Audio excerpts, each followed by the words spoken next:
Camille, how's it going? Good. For those who don't know, I finally made my way into the modeling industry without an agent. I couldn't get signed. So I really had to pave my own path. No, I didn't get signed before I was in Sports Illustrated Swimsuit. And then even when I was, I landed the cover with no agent. And then that's when it started. You get that one big yes. And then people are like, that's impressive. Who are you? What's your name? And what do you do? You didn't have an agent that whole time? No. So it was really cool now to go to, we just had, it was my 5th year appearing in the magazine. We just had a launch in New York City a couple months ago. And it's really wild to, now do press. And I was doing the live correspondence, and now I get to host for them. And just all my worlds are colliding, and my dream jobs and everything I've hoped and dreamt of has come to fruition. And now we get invited to cool shows at Fashion Week. Yeah, cool we don't have to sneak in. And cool podcast too. And cool podcast. What was your key to success? I mean, what was one thing? I'm sure you did a lot of things, but for someone who didn't have an agent and obviously a passion and a desire and a dream to model and do what you've accomplished, and Sports Illustrated, that's I think that's top 5, top 10 at least of things you could do on the modeling stage. Right. That's a very prestigious publication. What was your key to success to getting to the top, especially as someone who got so many no's, even from representation? Because honestly, in entertainment, those truly are the gatekeepers. You can have all the talent in the world, whether you're a musician or you're an actor, any type of artist. And if you don't have representation, they truly can be the gatekeepers. And yet you are someone who clearly bucked that trend, so to speak. What do you attribute that to? I think that you will be able to relate to this, and anyone who has followed this. It's going to sound really cliche and like some positive affirmation bullshit, but I just believed in myself. You can have your friends hyping you up, you can have your parents hyping you up, your significant other, whatever, but if you don't truly, to your core, believe that what it is that you want is what you're meant to do, it is so red. It is so felt, especially in an industry where you literally have to show up in person and appear as you are. And everything's energy. You're going to hear me say that a lot. Take a shot every time I say energy, because I'm going to say it a lot of times. I think it's a compliment when people are like, you're so obsessed with yourself. Fucking thank you. Thank God. Do you know how long that took? You know how long that took? And self-love is a journey for a reason. A journey for a reason, because it never stops. You're right, though. It's such a challenge, though, because, my whole life I've have had a lot of debates with people between what's the difference between cocky and confidence. You've been in a relationship with some time. Relationships of any kind take work, ups and downs. You guys have a relationship in the public eye. He's an incredibly famous athlete. You have become an incredibly famous model. I'm sure that has its benefits, but it also has its challenges. What would you say is your key to your success in your relationship in terms of how do you work through the lows? And then also, how do you guys handle, some of those kind of ancillary stresses that come with being in the public eye that a lot of people don't have to deal with? Wow, that's a loaded question. I don't even know where to begin. How do I get through the lows? Yeah, I mean, what's something that maybe... I'm assuming there's got to be at least one or two things that you guys,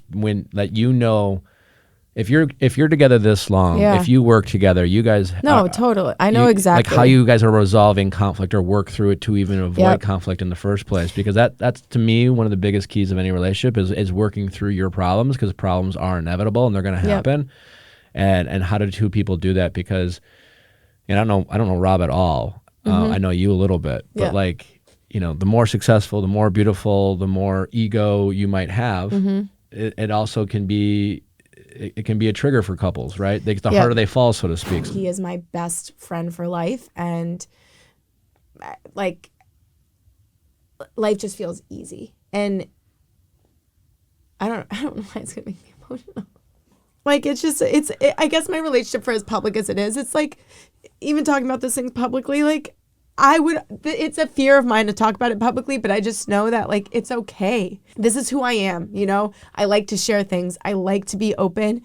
He may not be that way. I am. And I don't want to lessen or quiet, that voice inside me of who I am, because I feel like I'm given a voice and given a platform and have this opportunity to share this, because I hope that it does help someone who's stuck or needs a new redirection or something to find within themselves or the relationships. I hope that like being able to share this, even though it's so freaking hard, and I almost didn't want to come on the show like 3 times today. I kept checking in with Julie being like, should I do this? You know I'm going to ramble. You know I'm going to get personal.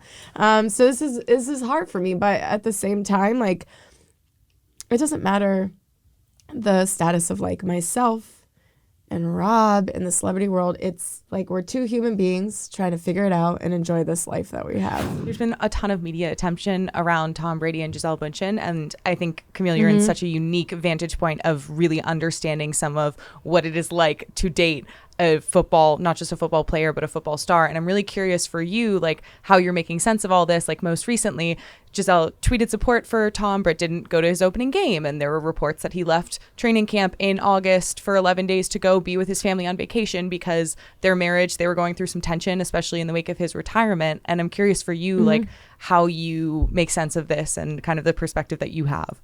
I actually remember reading like the headline of the tweet from, I think it was like page 6 or something, and I didn't even go and read the article because I don't know their situation, and I also know that the media definitely doesn't know it. Everything is speculation. There is stuff out on the internet that literally says that Rob and I have been together since 2015.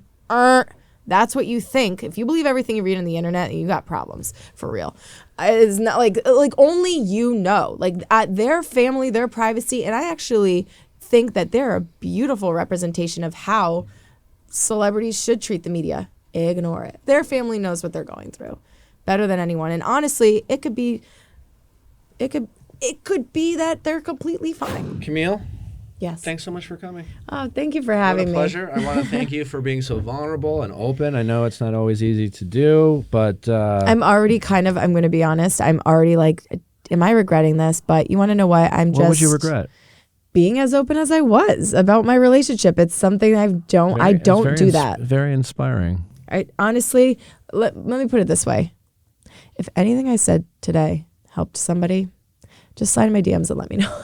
It'll just make me feel a little bit better. It helped me. I think it helped a lot of people. I love the things you talked about. I related a lot to them, and I think, to me, like I said, you're clearly someone who not only believes in themselves, but you've been through your ups and downs, and so much about life is learning how to accept the things that don't go our way, and then responding to them while still believing in yourself, because it's tough, right? It's tough to want to believe in yourself and then handle disappointment, and that's such a challenging thing to do, to believe that you're capable of doing something and knowing that things aren't always going to go the way you want, whether it's professionally or whether it's personal in your relationship life, and you know, the checking in that you talked about and the acceptance of disappointment, I think, are just 2 very critical things that come and that are required in both your relationships and professional life. So to me, I think everything you said was well received and appreciated on my end, and I am assuming everyone listening will agree. Everyone doesn't have to, but I think the biggest takeaway that I just want to put out in general is that, like, worrying, that it's something that I've learned from the most, that worrying does nothing for you.